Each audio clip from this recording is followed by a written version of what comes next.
Welcome to the Tantric Leadership Podcast. My name is Anja and I'm the host of this podcast. I am working with feminine embodiment, feminine empowerment, Qigong, Tantra, and with collective trauma. I love to bring people from mind to heart, and I'm super excited to have Veronika Dischinger here today at this podcast. She's a beautiful sister and amazing colleague of mine in that field of feminine embodiment, feminine empowerment, and Tantra. And I would love for you, Veronika, to introduce yourself and to share a little bit who you are and what brought you on this beautiful path. Thank you so much. Thank you so much for having me.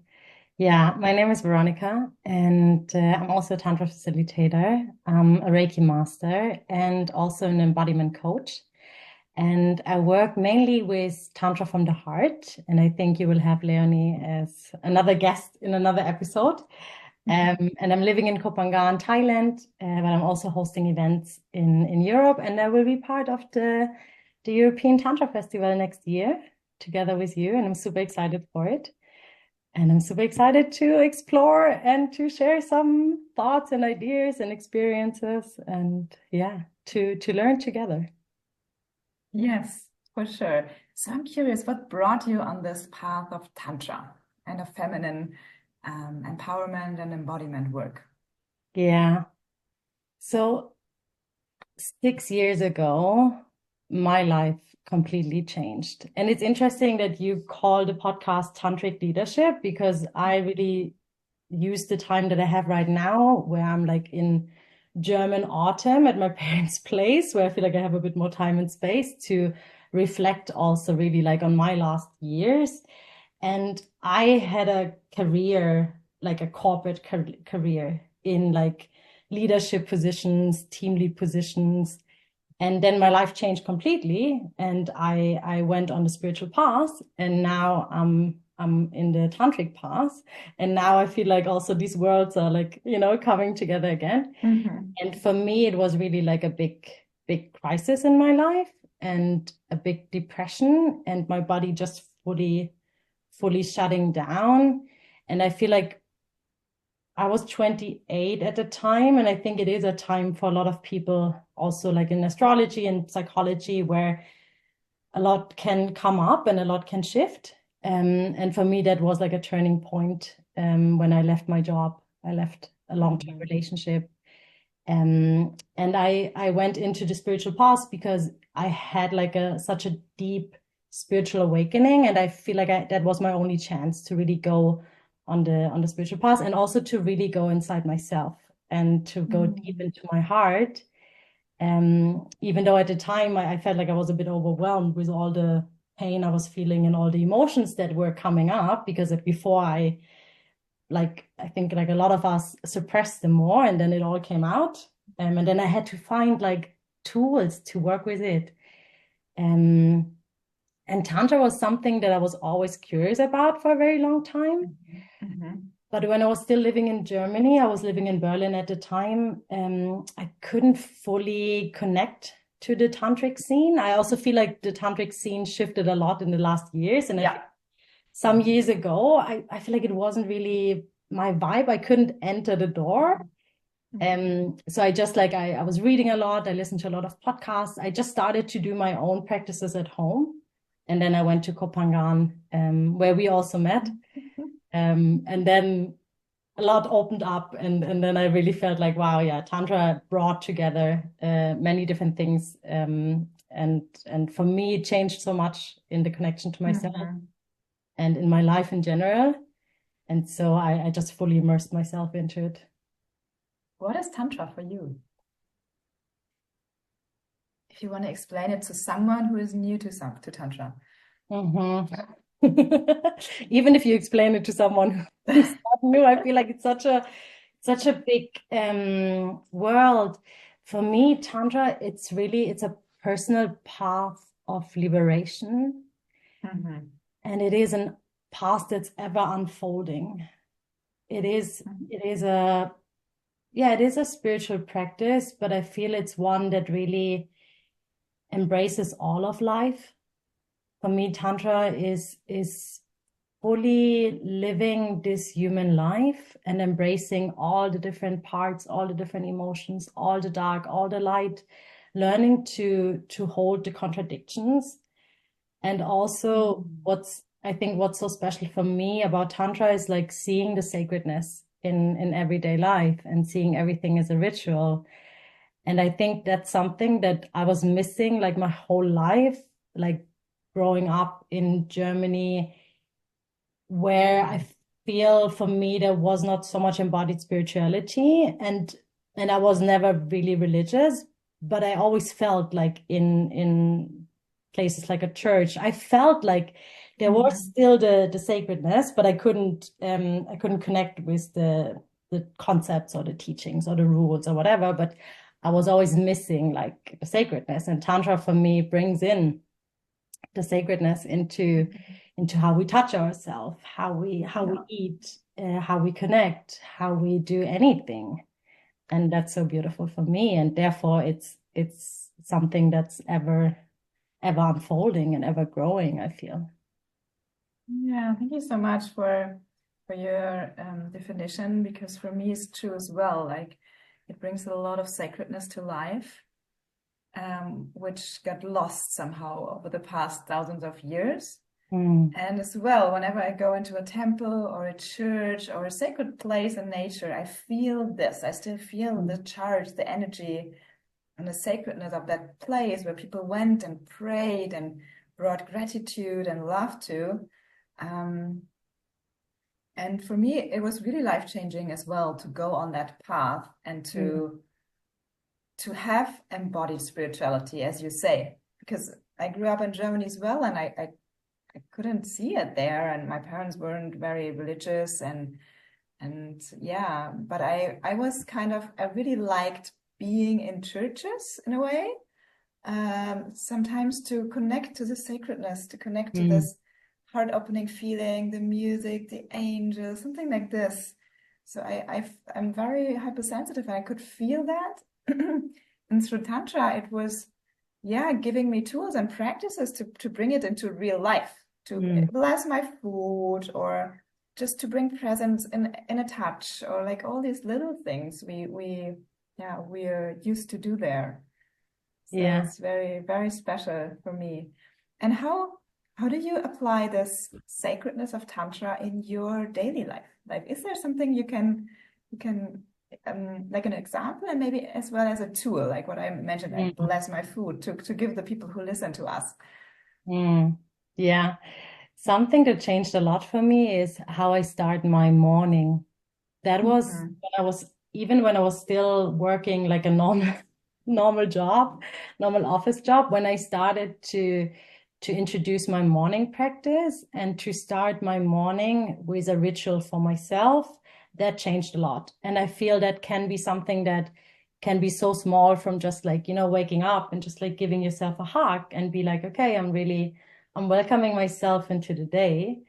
And I have something that I really love to say to myself in the morning, is like, I'm open to the miracles that the universe is like having for me today, like preparing already, setting my mind up to like, oh wow, what's going to happen today, and it can be, of course, something much longer in the morning, but I really feel like, by now I have so many different like little rituals, and I have my altars, and now I'm at my parents' place right now. And the first thing I did was like, I have like this big altar in my room, with like all my things and all my oracle cards, and you don't need to have a big altar to do spiritual practices or to bring in the sacredness, but it can help sometimes. And for me, it just helps me to have a place in my room also where I can like sit down in front and what do you say, like be in devotion and be in presence with myself, just focus my energy. And I feel from there it's limitless, right? What you said, like you can bless your food, you can, when you go in the shower, you can be like, okay, like I use it as a cleansing ritual. And I feel for me, like living in Kopangan and having an environment where it is practiced a lot, it's easy also to tap into that, because I also know exactly sometimes I forget. And sometimes like that's the thing as human, no? Like we remember, we forget. And I think having an environment that you can inspire each other. For me, when I worked with Leonie, my business partner, we even do it when we do office together. We call it Tantric Office, and you've been with us in Tantric Office, and then we start with a love shower, and we just remind ourselves, okay, it's not just us sitting down writing a newsletter, but okay, what's actually going on, and what do we want to call in? So I feel it's limitless what you can do. So what I hear from you is it's really about the little rituals during the day and the intention, setting intention, more intentions, and inviting miracles in, as you said, which I really love. That's a beautiful practice in the morning. And it can just start with a candle or something, right? When you do a meditation in the morning or your yoga practice, just turn on a candle and already you kind of you change the room a little bit. Yeah. Right? Yeah. And then I think what you said, what you felt in the temples or in the churches is that the space was charged. And I think that's something for me, like right now I'm traveling, so I find I try to create it, but when I'm at home and I have my place and I do that every morning and I go every morning on my yoga mat, maybe that's just my morning routine, then the place gets charged, no? And automatically the body and the mind and everything drops in. And I think that's something that I realized also for myself, how much repetition and practice and commitment it just makes it easier. Because then the space is energetically charged, your body knows what it does, your mind is already like, okay, we're doing this. So, and I think then it helps to start small. Like if someone wants to bring that like Tantra into their life, I think if you start with one small thing, that's the best. Yes, absolutely.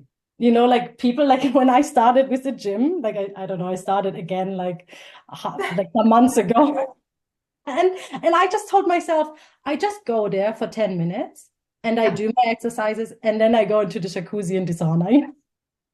But then I went like more often and more often because I knew that I just had to go there for like 10 minutes. And people were laughing, but I was like, no, but then I know. It's creating a habit. Yeah. And you do something you like as well. Like, for example, I'm not the biggest fan of gym as well, but if you then have sauna and jacuzzi, it's like this, oh, there's something nice for me, my body. So it's easier to do the lifting or to the whatever course you attend. I totally get it. Yes. And it's true as well. Like for me, it was very destabilizing to not having a home for many years. So I was really struggling on Kopangan with a long-term home. It really didn't happen. And I tried so hard. And it really was creating a lot of health issues for me, not having that. As for me, since I have this home on Ibiza now, it just came like it was coming on a silver plate. I went to the goddess of the island called Tanit. Tanit has a beautiful cave here. I went there with my offering, with my prayer for a home. 16 hours later, I received a call from a German friend, and she said, Anja, I will move back to Germany, and I know you really like my apartment. You can have it. And I was like, what? Like, I didn't even tell you that I'm looking for a place, and that was coming out of the blue. And then I received a 5 years contract, which is usually impossible on Ibiza. You don't get that. So it was really like, oh, wow. Like out of the sudden, this home comes. And I feel I just have it since a month, but my nervous system already, boom, calmed down. Like I'm much more grounded and much more safe. And now I can charge a place. I can have my altar. I can have it helps me a lot to have this regular routine, what you were talking about. And I think this is really important. And even if it's just 15 minutes a day when you start, when you want to start with it, right? Yeah, definitely. Yeah, and it's interesting because I also feel for myself like I'm entering again a phase that is more grounding and where I'm building, I have like more of a stability. And I think it's also interesting because also when we talk about embodiment and Tantra, I think is like, yeah, everything has like a face, no? And I think what I see for a lot of us, like in my spiritual bubble also in the last years, like a lot of us have been like moving and transforming a lot, and also on the outside from place to place. And I think there was a time for that too. And I feel like maybe now is a time for a lot of us to like ground more in and go deeper and deeper, and then also like to build more. So I can totally relate to what you said, like, because for me also now it's so beautiful to know like I have a place and I can really decorate and charge and everything. And at the same time, I feel like for myself, when I was moving a lot, it really forced me to find that stability even more in myself. And it really helped me like to build like a really strong core of feeling of homeness in myself, and giving stability to myself when you don't have it so much on the outside. So I always feel like there's always like it's true. Yeah. For me, thank you for mentioning that. That's really true. So for me, really, I was forced to build that more in me, because I haven't had it in the outside. There was no stability, there was no safety, like nothing. Like really, like I couldn't define myself through a job. I didn't know where the money came from. I had no stable home, right? Like they could kick me out anytime, and they did. And it was really, and to really still keep this balance and this presence. I think this is now, after going through that time, very valuable, because the world is in a big change and in a big chaos. So it's really important to find this stability in ourselves, in our bodies. And for me, this is embodiment as well, like to really, when we are able to root and ground more in a place and in our bodies, then is like, is a different, I'm kind of psychic. So it's a different structure in the body and in the energy system, so that the soul can be embodied deeper. And my spiritual teacher speaks a lot about it as well. And that's really important to root, to really get this grounding in, to be more embodied and to be more stable in life. Yeah, definitely. And I really feel it's a never-ending journey of, as long as we're humans, I feel like almost until the day you die, more of your spirit wants to come in and wants to come through. And I also feel like there is almost no limit. There is no, in embodiment, there is also no point of, now I'm embodied. No. I feel like it's just like going deeper and deeper and deeper. And it's so interesting because beginning of the year, I worked a lot with a woman on the island who does, it's a method, it's called matrix re-imprinting. And you basically go back to moments in your life where, like a limiting belief came in, and she goes back all the way to your birth, and you can re-imprint your birth. And she shared with me that, like, from all the like years that she's been working with people, like when everything goes beautifully smooth, the soul comes in slowly and slowly and slowly in the pregnancy, and then like, you come out of the womb, and then your soul is fully there. And I was like, she was sharing that, and I was like, this is not how it went for me. Yes. For me personally, I struggled my whole life with a deep sense of not belonging on a deep level, even though on the outside, like, you wouldn't have guessed it. And I like grew up in a beautiful family, and I had always friends, and I did well in school, and it wasn't that kind of problems, but deep down, I just felt like I don't really belong to this planet. I don't really, like, something went wrong. And it took me a long time to understand it's because I never fully was in my body. I was dissociating so much. And the more I embody, and the more I really bring awareness and consciousness in all these different cells and parts, the more I feel at home in my body and on this planet, and the more I can actually enjoy this life and live this life. So I feel it's really like, with embodiment, we can go so deep in our core wounds also, I feel. I totally agree on that. And for me, it's the same experience. I always had this this feeling I don't belong. It's not the right planet. I'm not in the right place. Yeah. And sometimes still it comes up. So I totally relate on that, and I believe as well that the embodiment helps us to arrive more here, some in this world, in this realm, in the duality, like like so. But for me as well, it took quite a while to come to a point that my soul didn't want to leave anymore. And as like you, I grew up in a beautiful family in a super safe environment with love, with amazing friends. I wasn't really bad at school, a lot of stuff. But yeah, I'm born with menopause, so I was always different. I was always different than all others. So I have my whole life, I had to deal with hormonal issues. I had to take estrogen, for example, and yeah, so I felt the separation through different things. And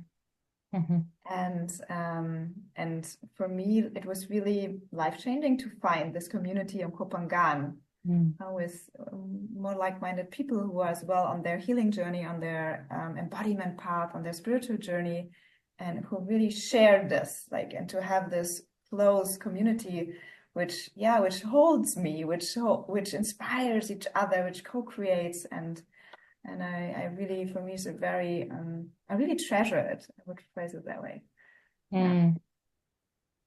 Yeah, and community, I feel really being on the path together is also something so beautiful. I also witness a lot in the workshops that we do with Tantra from the Heart. Is like people really come together as a tribe. And it's almost like they undergo like a collective heart surgery, and then they come out, and then they feel so connected. And oftentimes it's interesting when you shared before, like you had a time in your life where you didn't even, like you couldn't use labels, like, you didn't have like the job and all these things. And it's interesting because I think on one hand, like we really want and need it as humanity. And on the other hand, like we want to like get rid of it, or we want to like leave that behind. And it's interesting because I oftentimes also for myself, when I'm in these kind of spaces, I was in a retreat in Portugal beginning like last month, and I came out and I couldn't have told you a lot about like the people, like what they actually do in their life, or how many siblings they have, or if they're married or whatever, but I could have told you a lot of things like on a deeper layer. Yes. So it's interesting also in Kopangan, oftentimes I feel like I don't really know so much maybe about the people in sense of labels, but I know a lot about their deeper truths, or I feel on a deeper level connected.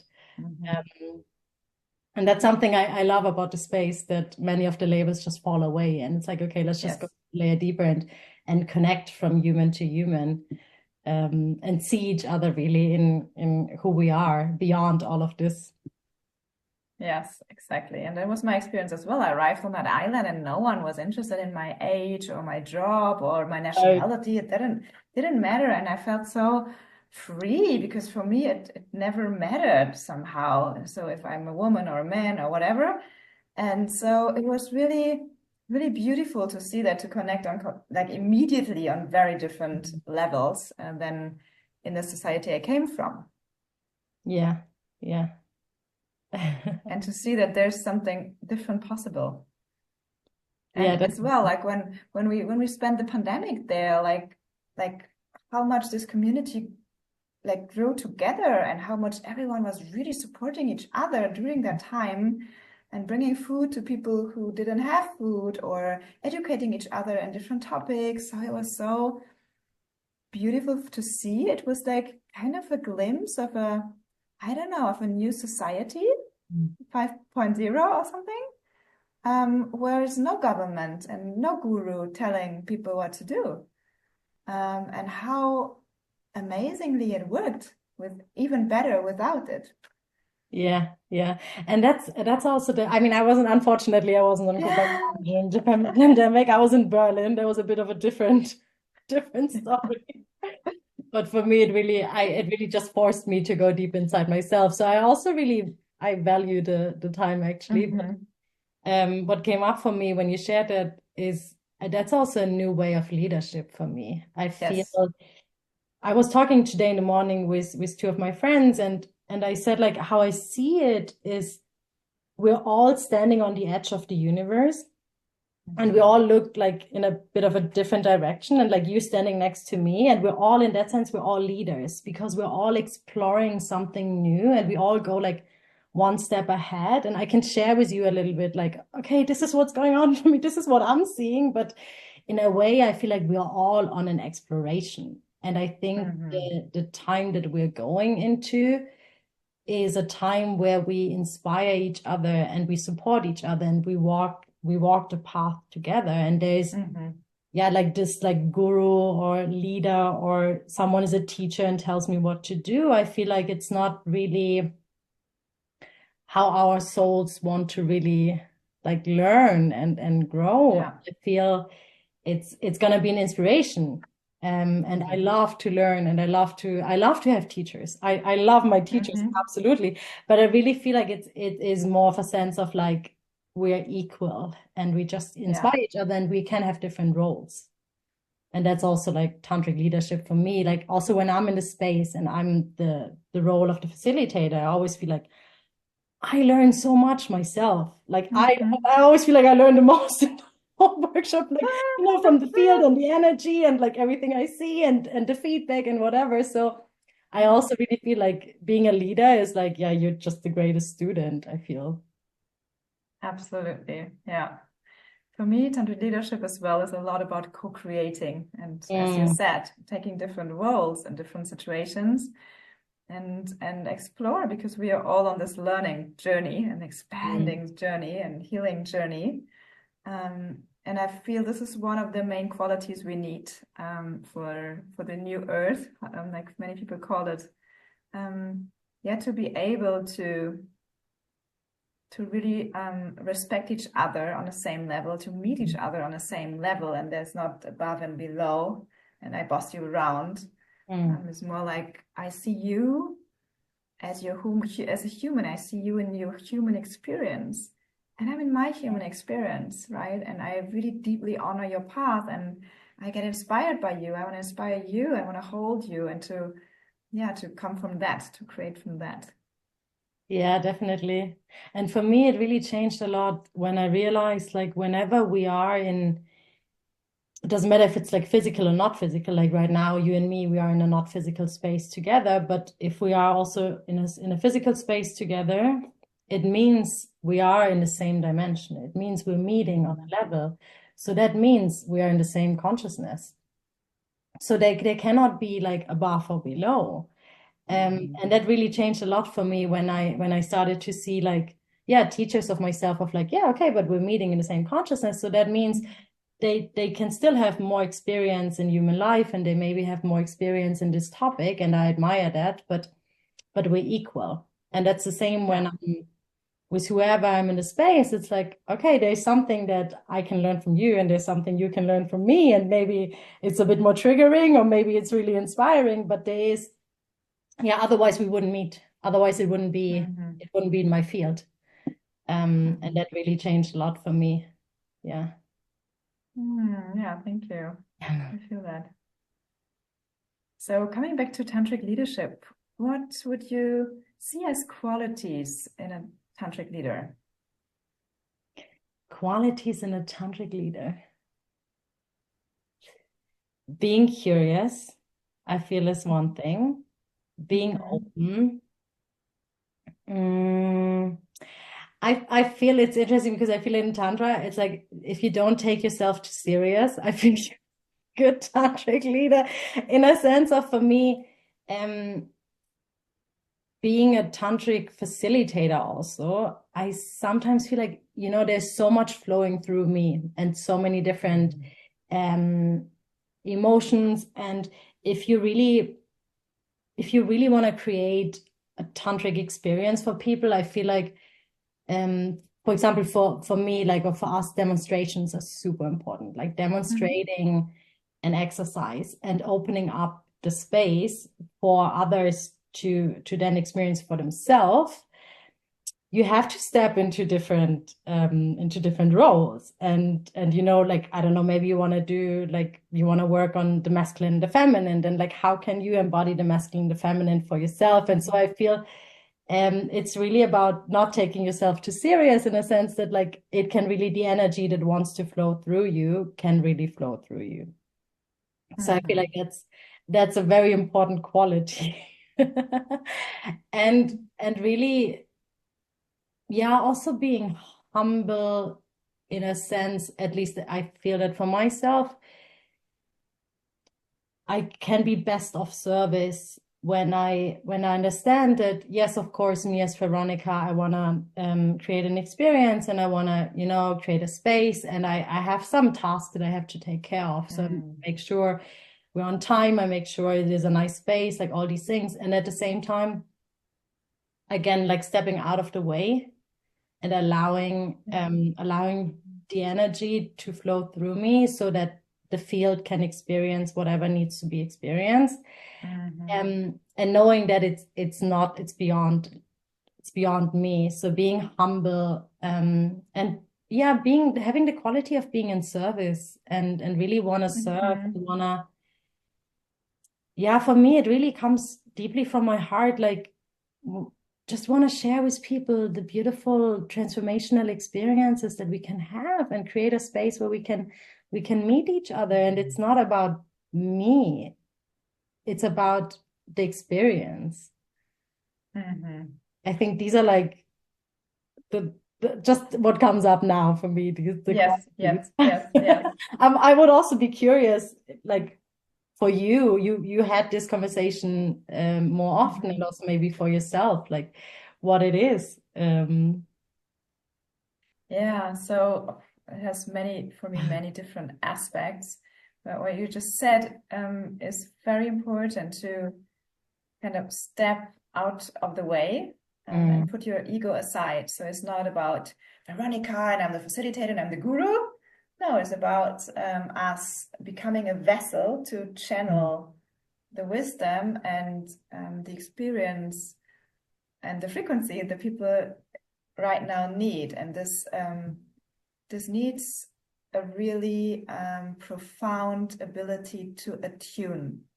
So to being attuned with yourself, to being attuned in your own body, but as well into the group, to feel the group energy, to feel what is alive there, where are the struggles, what do they need right now, what do they need to go into this deep transformation I want to create for them.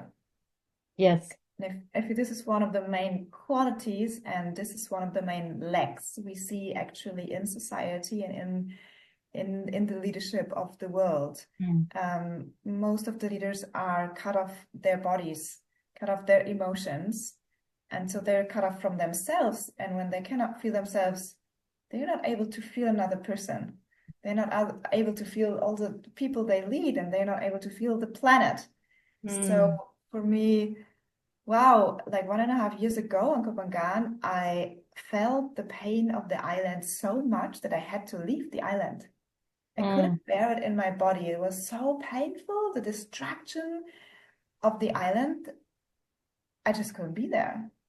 So I feel, it's important that more people come to a deeper attunement with themselves and what's going on, so that they stop destroying the world and themselves, and that they start creating environments where human beings are able to thrive, where they're able to connect, and where it's not suppressed and controlled and all that. So I think this is really, really Tantric leadership about, and it's quite a path for many people to get there, because it's painful. We all of us, we went through years of painful experiences, oceans of tears, of healing, of releasing all this from our bodies, what we carried for generations, essentially.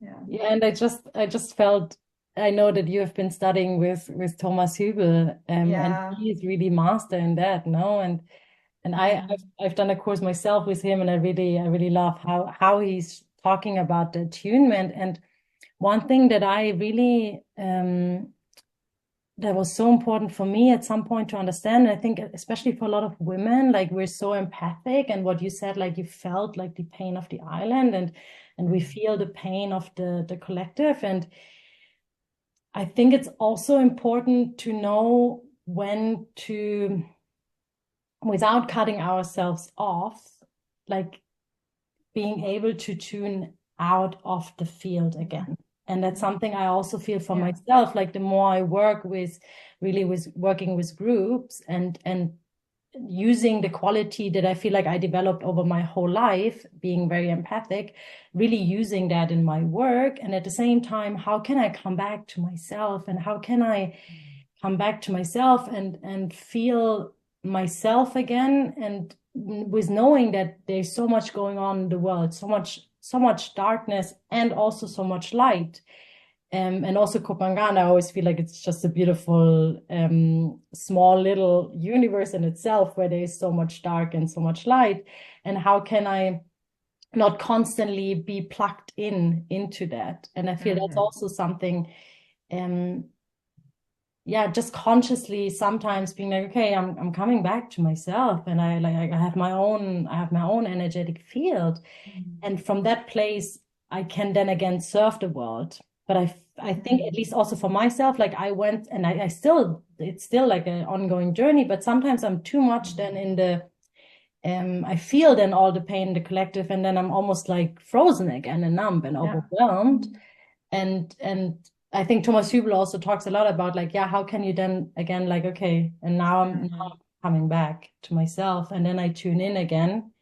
Because I feel sometimes we're then too much otherwise in all the pain and the suffering and sorrow, and then we cannot really do anything. But that's a very fine, it's tricky, fine line, and like always for me, it's always going on, and it's just getting more and more tuned. Do you have like specific tools to come back to yourself, or to protect yourself, to feel all of this?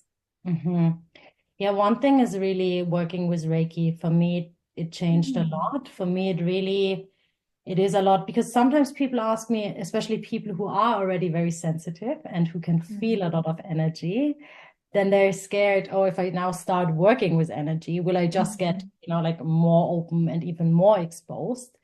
And I think you found Qigong for yourself. And I always say, like, there's so many different ways. Like Reiki is just one way. But for me, for years, I've been doing Reiki every day in the morning for myself. And it's like I go to the gym every day in the morning for my energetic body. And I just strengthen my own energetic body. And there we have different cleansing methods that you can do also.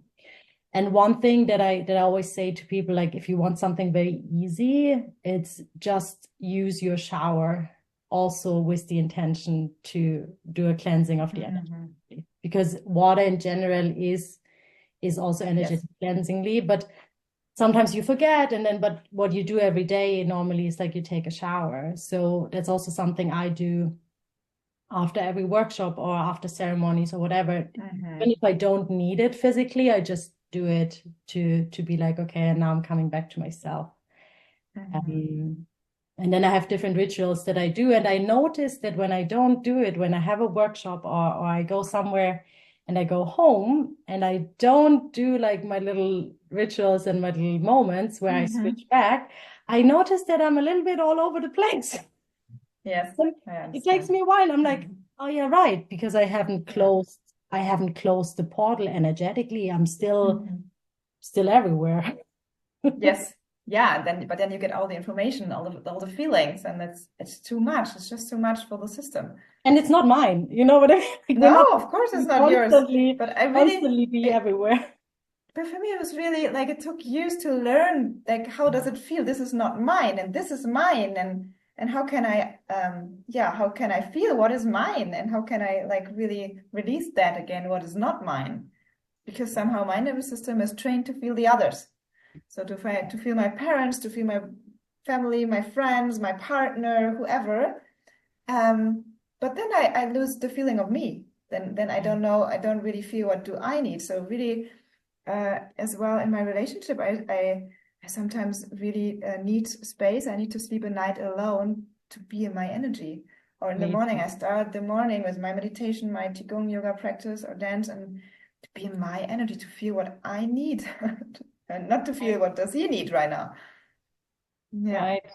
And I think there we are all asked to, because I think there's still so many programs running also on like, how does a relationship look? And do I need to sleep with my partner in a bed every night and all these things? And then realizing like, but if and I have the same, like I cannot sleep every night in the bed with another person. It's energetically too much for me. Like it doesn't matter who it is, but Leonie and me, we were spending 2 weeks together in one room and we love each other and like, but it was too much. Both of us were like, space. Yeah. And I think that's something I also catch myself like so many times. I think as we go into this new earth or however you want to call it, I feel like it's important to again and again be like, what do I really need? How does this relationship really looks like? What is really serving me and the other? Yeah. And again, I think, coming back from the mind to like really to the body and the heart and feel like, okay, this is really good for me. And this is in that sense also then I do it also for the other, because I can be more myself, and then I can be again. Yesterday I gave a Reiki session and one beautiful sentence came up. It was, strengthen the I to serve the we. You know, like sometimes you have to first come back again to yourself in order to be fully there. Yes, absolutely. Yeah, you can only give when your cup is full. So it's so important to restore that regularly. Yeah. Yeah, beautiful. I'm curious about how are you weaving your new feminine embodiment work into the Tantra of the heart structure? So how would that look like?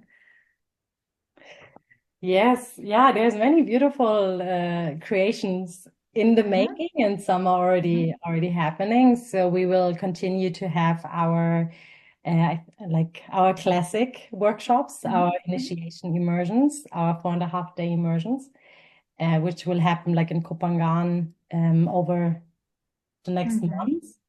And then I also personally will offer women's temples, where we really go deep into the devotion and the sacredness, and come together as women to remember again together, and to pray and to practice and to inspire and to really be in sacred space together as women.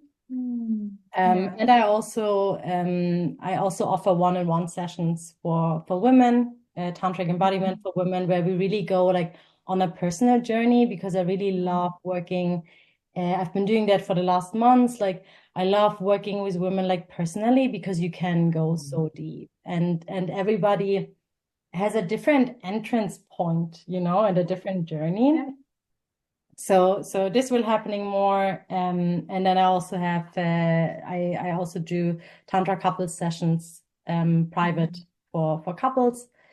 And then there's so many more things that like are already like, you know, bubbling up and are coming, and I feel like getting burst. I also really feel we've been closing one season and a new season is coming, and the time that is right now is a little bit of a reflection and integration, and so I feel like there's many beautiful things are coming. I also will go, same as you, unfortunately, like we will miss each other, but we will both go to Egypt. Yes. I feel this is going to be very, very, I feel like it's a very powerful portal for me to go to Egypt, to go there in this lifetime. For me too. I'm called there since I'm a child. I was very blessed with my parents. They had a lot of, they were quite open-minded, and I could receive a lot of wisdom. And my father was so much into ancient cultures as well. And for me, I was always like drawn to it. I wanted to become an archaeologist when I was a child. To explore these old cultures and to yeah, it was crazy. And then my parents told me, oh, but you cannot make money with this. You cannot do this. And then I didn't do it. But this connection was there so much. And we had a lot of books at home, and I was watching with my father so many documentaries about it. Like, I'm so connected to these ancient cultures. And it feels like a huge initiation, which I will be receiving in Egypt. I will be there for 3 weeks. A very profound journey planned with some beautiful people who guide me into some, special experiences with special permits to enter some specific places.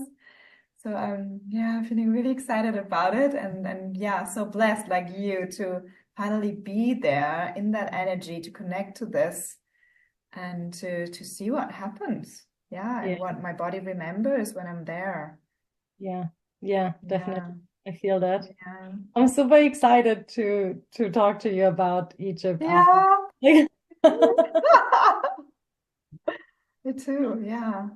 And it's as well, like there have been female pharaohs. There's a culture of women, female leadership, right? So I'm really excited to step into that a bit more and to maybe find some more information about it. Yeah.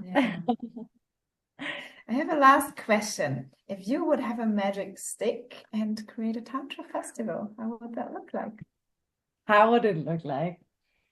Where would it be? How would it feel? How would it look like? Okay, so I'm closing my eyes for a moment. So for me, it would be in beautiful nature, and I would have these little fairy tents everywhere. And I would have a lot of beautiful nature workshops, and one thing we did in Ibiza last year, I remember it so vividly, was working with clay and painting our bodies with clay and being naked, and just like, I think that's something I would do, like really painting our bodies and treating ourselves as temples, and weaving together nature and beautiful little gatherings and music everywhere, and and cozy areas, and I think lots of nature. Okay, thank you. I feel like when you share about this clay, it's like a strong connection to earth, like to the feminine, to the earth, to the mother, to come back to this connection, what most of human beings have lost. Yeah, and for me, really, it was so special. I saw pictures of myself afterwards, like being naked but painted in clay. And I've never like looked at myself on a picture being naked and thought like, wow, it's just beautiful. Because for the first time, I could see my body as like this piece of art, and not like, oh, but this shouldn't be like here and this is not good enough or whatever. I was just like, wow, this is just beautiful. And I think it's because, when you start working also with the earth, you just remember that, okay, our bodies are meant to like, they're just temples, they look differently. There is no right and wrong. But that was for me very, very significant, that moment. Yeah. No, thank you for sharing. I can really feel it. I can really feel what it did in your system, in your body. Wow. Yeah. So maybe we do play workshops next year. Yeah, no, it feels beautiful. Yeah, really. I didn't attend it actually. Maybe I should try it. Yeah. Yeah, whenever you have the chance, do it. Good. Wow. Yeah. So we are slowly coming to an end. Is there anything else you would like to share or give the people who are listening on their path?